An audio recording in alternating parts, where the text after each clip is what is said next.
E aí, galera? E aí, galera? Bom, dando aquela aula de quinta-feira que eu não pude dar, né?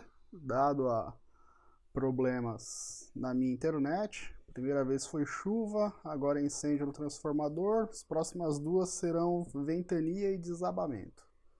Enquanto isso não acontece, vamos falar sobre policondrite recidivante.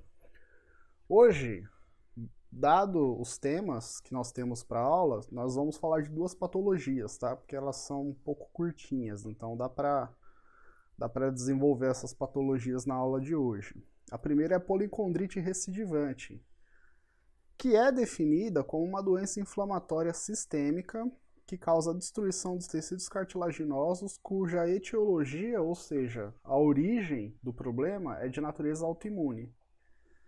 A policondrite recidivante ela vai comprometer principalmente cartilagem auricular, como é o exemplo que nós vimos na capa, nasal e articular.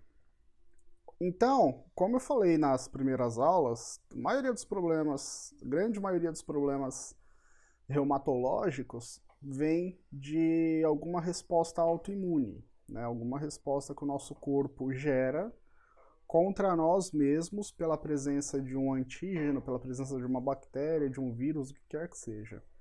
E na policondrite recidivante, essa resposta autoimune ela vai acontecer no sentido de degradar, degenerar as células do tecido cartilaginoso e, consequentemente, a prejudicar a manutenção do tecido cartilaginoso, como nós estamos vendo, promovendo destruição deste.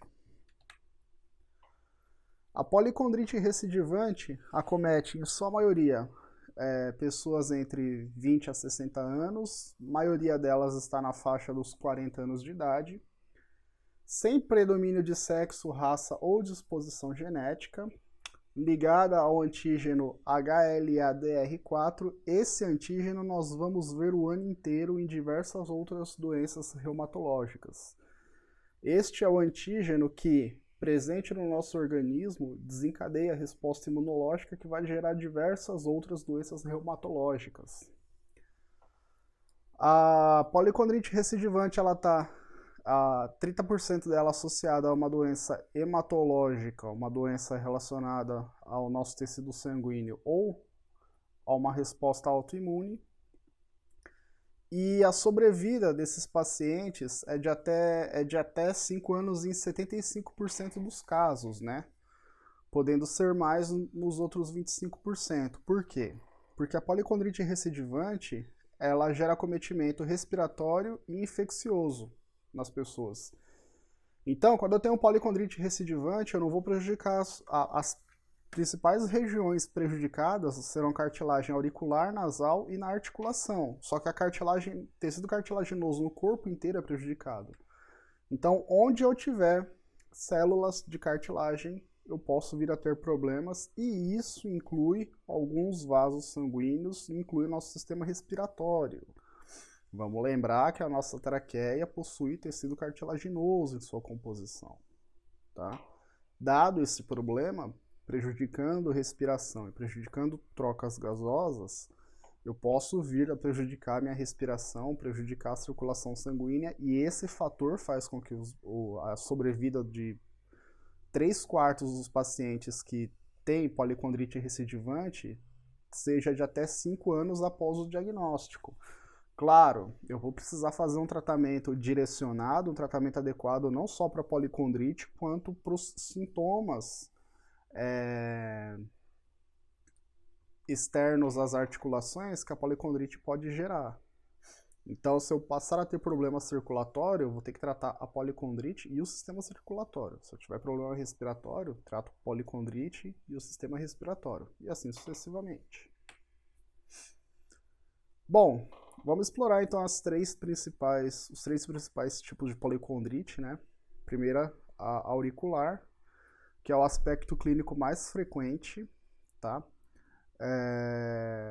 Ela pode ser unilateral ou bilateral, acontecer de um ou dos dois lados da minha cabeça. Primeiramente, eu tenho um sinal inflamatório sem acometimento dos lobos da minha orelha. Tem uma inflamação bem localizada e bem deflagrada. Eu tenho episódios repetidos de inflamação que vão prejudicando a integridade da cartilagem da minha orelha, gerando flacidez. Como nós bem sabemos, a inflamação ela tem um curso natural, né? Ela tem começo, meio e fim. Tem a sua fase mais aguda, pior fase. Depois nós temos a fase semiaguda e crônica, que é quando eu estou perto de encerrar a inflamação e promover regeneração tecidual. No caso da policondrite, essa inflamação auricular ela pode acontecer de maneira reincidente periodicamente. Então eu posso ter uma inflamação, ela cura, depois eu tenho essa inflamação novamente em outro período. E sucessivos episódios dessa inflamação fazem com que eu prejudique a estrutura cartilaginosa da minha orelha e vá danificando essa estrutura cartilaginosa ao longo do tempo. Por quê? Vamos lembrar que quando eu tenho inflamação tecidual, eu tenho o direcionamento de células de defesa para a região inflamada.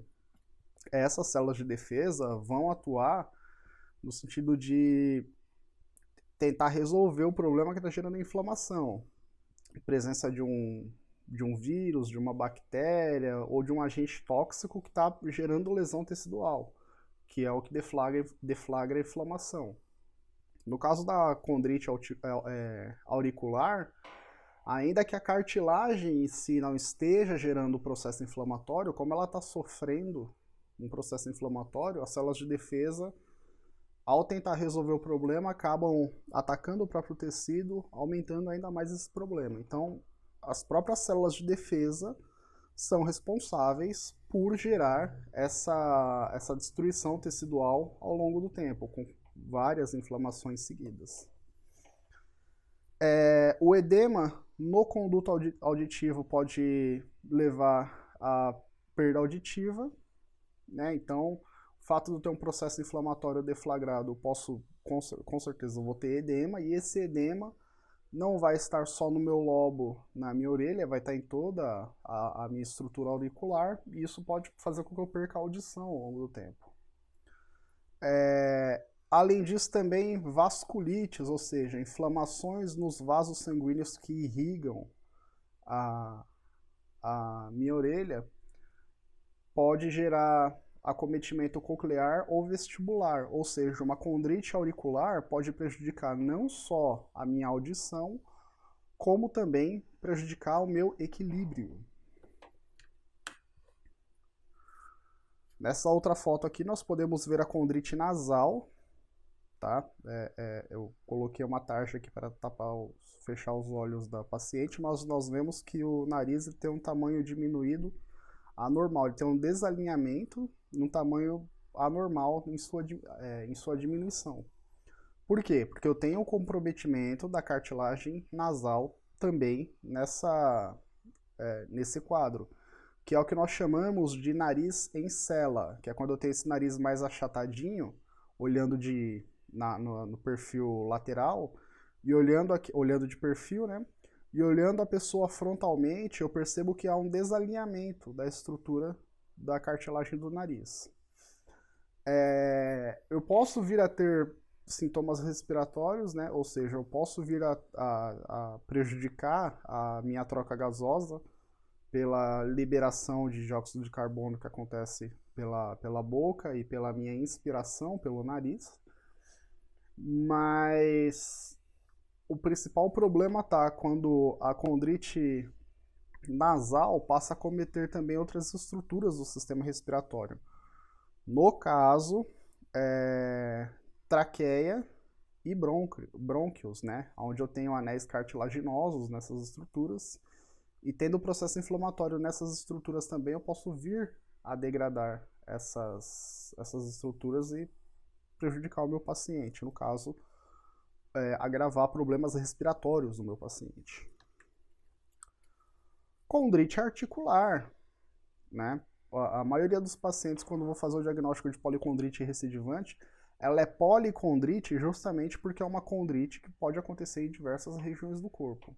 Na articulação, eu posso ter acometimento na articulação esternoclavicular, manubro external e costocondral. E em crianças eu posso ter acometimento no meu joelho, tá? Essa condrite articular, ela vai gerar um processo de artrite, osteoartrite, assimétrica, ou seja, ela não necessariamente vai acontecer nos dois lados de uma articulação ou em dois membros na mesma articulação, ela pode acontecer de um lado só. E ela vai trazer ela vai apresentar as mesmas características da osteoartrite que nós estudamos na aula passada de reumato, tá? Só que com uma diferença. Na aula passada nós vimos que a osteoartrite, ela, naquele caso, vai ser causada por problemas, sua maioria, problemas mecânicos. Aqui, a osteoartrite nas articulações, ela vai ser causada pela condrite, por uma inflamação direta sobre o tecido cartilaginoso, gerando sua destruição e gerando proliferação de células ósseas por baixo dessa camada cartilaginosa. Além das cartilagens nasal, auricular e articulares, ou como eu falei anteriormente, outros sistemas podem estar envolvidos na policondrite recidivante, sistemas que utilizem na menor quantidade possível alguma célula, algum tecido cartilaginoso, dos diferentes tipos de cartilagem, eu posso ter acometimento pela policondrite. Então, o sistema cardiovascular ele está envolvido em 1 a cada 10 casos. E aí, no caso, eu posso ter problemas, em sua maioria, nas artérias, né? A aorta pode ser acometida. Válvula aórtica e mitral também eu posso ter presença de policondrite recidivante, prejudicando o funcionamento dessas válvulas. Estrutura ocular pode ser acometida, gerando episclerite e uveíte. Além disso, eu posso, como complicações da episclerite e da uveíte, que serão ressecamento do meu olho e inflamação na região da úvea, eu posso ter quadros de catarata, neurite óptica, ceratite, proptose, ulceração de córnea e paralisia dos músculos da órbita ocular, que são os músculos que fazem o movimento dos meus olhos, para eu olhar para cima, para baixo, esquerda, direita, diagonal, enfim, para eu poder fazer os movimentos do meu olho. Além disso, eu posso ter alguns achados dermatológicos ou não, né, dependendo da região, dependendo do acometimento. Alguns problemas de pele podem estar envolvidos, associados à policondrite recidivante, além de manifestações neurológicas, como neuropatia craniana, cefaleia, convulsões, encefalopatia, hemiplegia e atasia. Essas manifestações neurológicas e essas manifestações da minha pele, da minha derme, elas são extremamente raras, podem acontecer, mas são extremamente raras. As manifestações cardiovasculares e oculares podem acontecer numa frequência maior, ainda que também acontecem em poucos casos, mas elas acontecem em mais casos em relação ao acometimento nervoso e dermatológico. Bom, diagnóstico e tratamento da policondrite recidivante. Além da análise clínica, né, verificando sinais e sintomas externos que podem identificar essa doença, eu preciso fazer aqui uma biópsia. Tá? Aqui vocês estão vendo uma amostra de cartilagem hialina, e aí nessa cartilagem eu percebo aqui, ó, nesses pontos mais escuros, infiltrado inflamatório. Ó, aqui na lateral eu tenho tecido normal, com os condrócitos e condroblastos presentes, e aqui eu já tenho um infiltrado inflamatório. E esse infiltrado inflamatório é o que deflagra e o que bate o martelo com relação ao diagnóstico de policondrite recidivante. E recidivante justamente porque eu terei casos periódicos. Então eu vou ter inflamação nas minhas cartilagens do meu corpo por um período de tempo. Essa inflamação ela termina, ela se encerra, e depois eu tenho uma reincidência inflamação, ela volta e acomete novamente as cartilagens do meu corpo. Então, biópsia, eu vou precisar retirar uma amostra dessas cartilagens, seja numa articulação, seja na orelha, seja no nariz, para poder analisar justamente esse processo inflamatório. Lesões auriculares, nasais e oculares e inflamação na minha aorta, eu tenho que levar em consideração, e aí esses exames são exames, podem ser exames clínicos, no caso lesão auricular, nasal e ocular, ou a ortite, sendo um exame de imagem também, mas eu tenho que levar em consideração esse exame em conjunto com a amostra da biópsia da cartilagem. Por quê? Esses mesmos sintomas podem aparecer em outras doenças reumatológicas. Grande problema de doenças reumatológicas é que alguns sintomas se repetem nessas doenças, tá? Então, o exame clínico, ele tem que bater com a biópsia do tecido cartilaginoso. Se tiver inflamação do tecido cartilaginoso, policondrite recidivante. Se não tiver inflamação do tecido cartilaginoso, então esses sinais e sintomas vão estar ligados a outras doenças reumatológicas. Aí eu vou precisar fazer uma série de testes imunológicos, hematológicos, enfim, para poder achar qual doença que bate com esses sinais. Mas se na biópsia sair inflamação cartilaginosa, pode bater o martelo. Tratamento. Nesse caso em específico, a fisioterapia não vai atuar. Aliás, muitas doenças reumatológicas a fisioterapia não atua diretamente. Algumas doenças eu tenho tratamento fisioterapêutico, outras não. Nesse caso, eu vou utilizar anti-inflamatórios não esteroides, glicocorticoides e imunossupressores. Anti-inflamatórios não esteroides e glicocorticoides para tratar o processo inflamatório em si, e os imunossupressores para evitar que novas inflamações autoimunes venham a acontecer ao longo do tempo e, consequentemente, venham gerar novos casos da minha policondrite recidivante. E também hoje, galera, vamos falar sobre condromalácia, galera, né? E eu tô pegando essas duas doenças específicas na nossa cartilagem, mais especificamente cartilagem articular, para ter um gancho com o assunto da aula passada, onde falamos de osteoartrite, onde falamos também de acometimento na cartilagem articular. A condromalácia ela vai estar intimamente ligado com a síndrome da dor patelofemoral ou femoropatelar, tá? Patelofemoral, se eu for ler papers em inglês, e femoropatelar, papers em português. Por quê? Para ter dor femoropatelar, a síndrome da dor femoropatelar, eu tenho um conjunto de sinais e sintomas para formar essa síndrome, tá? E um desses fatores é a condromalácia. A condromalácia vai ser definida como o amolecimento da cartilagem articular na patela, com degeneração da cartilagem, da camada cartilaginosa, da superfície articular da patela. Então, eu vou ter um processo inflamatório aqui na face articular da minha patela, com degradação da cartilagem presente nessa face articular.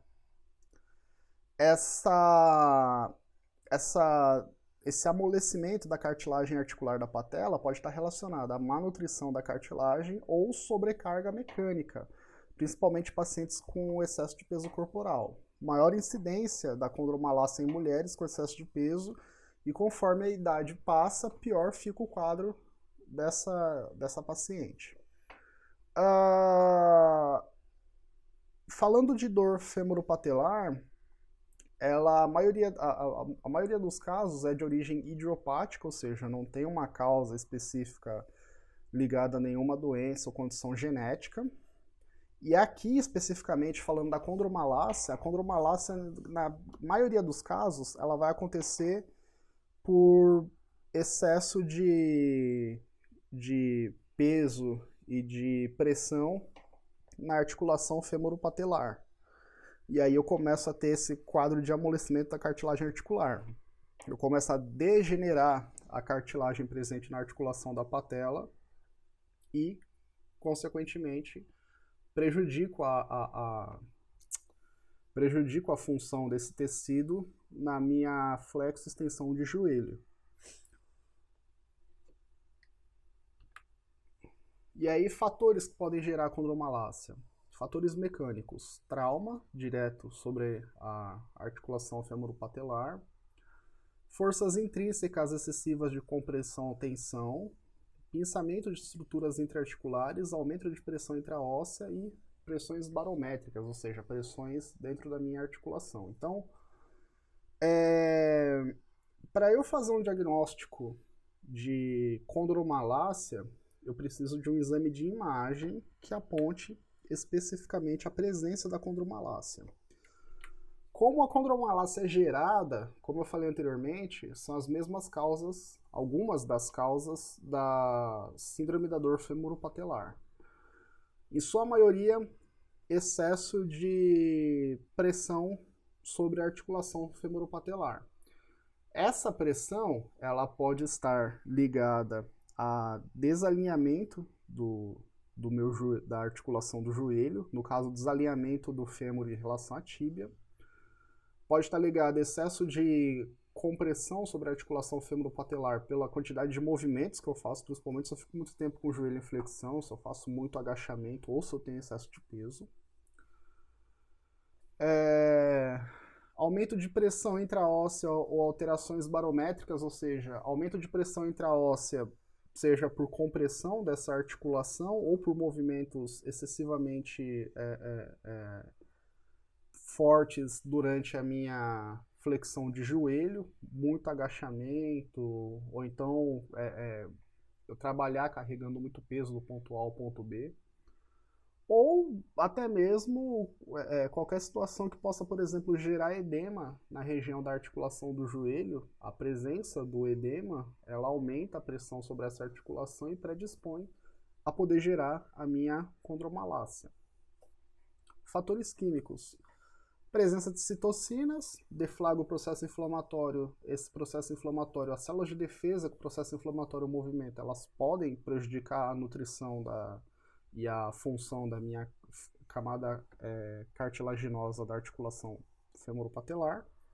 E alteração de pH, que aí gera desarranjo. Uma alteração de pH sistêmico gera desarranjo no tecido cartilaginoso e prejudica a camada cartilaginosa da minha patela.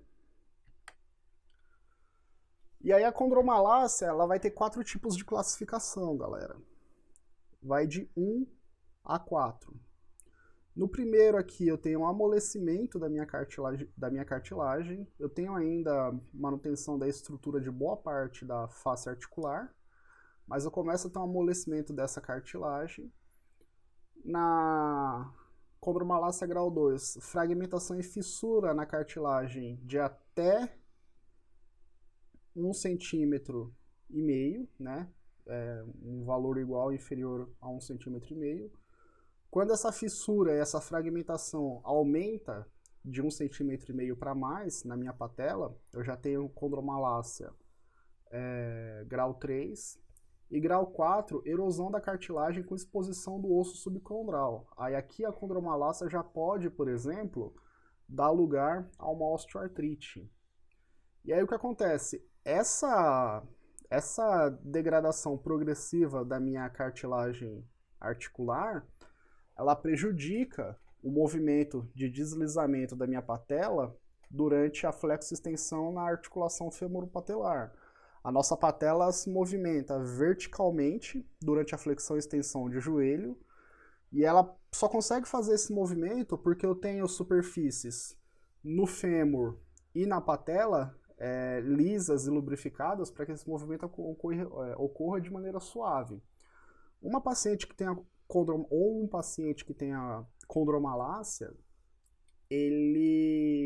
durante o movimento de flexo-extensão, ele não só pode sentir dor, mas quando eu fizer a palpação, eu vou sentir crepitação nesse movimento. Eu vou sentir como se eu tivesse uma engrenagem girando durante a flexão e extensão do meu joelho. E aí essa crepitação é justamente essa fragmentação e fissura ou essa erosão da superfície cartilaginosa passando sobre o fêmur. Entendeu? E aí, quadro clínico, dor na articulação do joelho, mais especificamente na articulação femoropatelar, instabilidade, porque você começa a ter dor no joelho, você começa a não fazer os movimentos como deveria, e isso ao longo do tempo faz com que você perca trofismo muscular. Por menor quantidade que seja, mas você perde. Além disso, quando você tem dor, você vai apoiar o joelho no chão, essa dor pode fazer com que você não consiga ter a resposta motora correta no seu joelho e não tenha a mesma estabilidade para se movimentar igual teria anteriormente. Né? Aquela coisa, quando a gente vai apoiar o pé no chão, que a gente sente dor, a gente faz flexão. Isso pode prejudicar a nossa posição ortostática, dependendo da situação, ou prejudicar a nossa marcha, prejudicar o nosso movimento de subir degrau, subir escadas, por exemplo. Bloqueio e crepitação, bloqueio em casos mais graves, por exemplo, no grau 4, onde eu tenho dificuldade para fazer a flexão ou a extensão. A crepitação é justamente essa crepitação que eu sinto palpando a articulação durante o movimento de flexo e extensão. Dor aumentada na compressão femoropatelar, né? Ou seja, quando eu faço qualquer movimento excessivo nessa articulação, correndo, subindo e descendo a escada, ou mantendo sentado por períodos prolongados.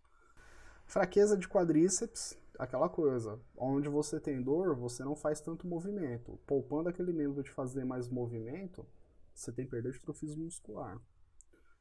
E sensibilidade na palpação ao redor da patela. Vamos lembrar que se eu tiver uma lesão tecidual, eu vou ter presença de edema, vou ter um processo inflamatório deflagrado. Dessa forma, eu terei, dentre outros sinais e sintomas da inflamação, a presença de dor também. Bom,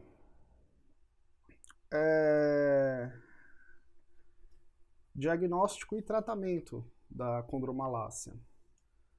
Exames de imagem, radiografia e ressonância magnética, eu já consigo enxergar o processo de condromalácia. Exame clínico, como nós vimos, eu posso coletar sinais e sintomas que deflagram essa condromalácia, além da crepitação no movimento da articulação, presença de edema, dificuldade para a pessoa fazer uma caminhada, fazer um movimento nesse sentido. E o tratamento vai ser repouso, anti-inflamatórios não esteroides, então aí os nossos anti-inflamatórios não esteroides novamente. Tratamento fisioterapêutico, e aí é uma questão que nós vamos entrar em mais detalhes no próximo ano. E o paciente tem que tomar alguns cuidados. Joelheira ou qualquer outro material que promova compressão sobre a patela, piorando a pressão na articulação femoropatelar e piorando a condromalácia. Evitar se manter sentado com flexão acentuada de joelho por muito tempo. Realizar flexões mais intensas do meu joelho, como um agachamento ou como coletar uma quantidade de peso excessiva. E evitar escadas e atividades que possam exercer maior pressão sobre a articulação e piorar o meu quadro. Aqui, esses cuidados eu tenho que tomar, no caso, enquanto eu estiver fazendo fisioterapia. Enquanto eu estiver fazendo fisioterapia, enquanto eu estiver tomando anti-inflamatórios, enquanto eu estiver tratando pelo menos a fase mais aguda da inflamação no joelho, em virtude da condromalácia, e para evitar também que eu tenha mais desgaste dessa camada cartilaginosa, eu devo tomar esses cuidados. Mas claro, o paciente que tem condromalácia, assim como a maioria das doenças reumatológicas, ele vai precisar readaptar a sua conduta, readaptar o seu dia a dia, a sua vida, para poder realizar as suas atividades de vida diária. Ele não pode parar de fazer tudo que ele está fazendo para ficar parado. Ele tem que tratar nas fases mais agudas e, passada a fase mais aguda de inflamação, tem que ter força e equilíbrio suficiente no joelho dele, tomando determinados cuidados para poder ter uma vida normal. Para não perder trofismo no quadríceps, não atrapalhar o equilíbrio e apoio do membro acometido e realizar as atividades normais. Se ele faz algum esporte, se ele tem alguma atividade vigorosa, essa atividade vai ter que ser readaptada. Mas as atividades do dia a dia, higiene, tomar banho, cuidados consigo próprio, não podem se alterar. Beleza, galera? E aí, galera, era essa aula que nós tínhamos para dar hoje. Eu tô já disponibilizando ela no Moodle, link do YouTube, né? E, pô, qualquer dúvida, qualquer pergunta que vocês tiverem para fazer, eu estou à disposição nos canais que vocês já conhecem, beleza? Espero que semana que vem possamos estar tudo normalizado, realizar nosso trabalho normalmente. Abração, até mais, falou!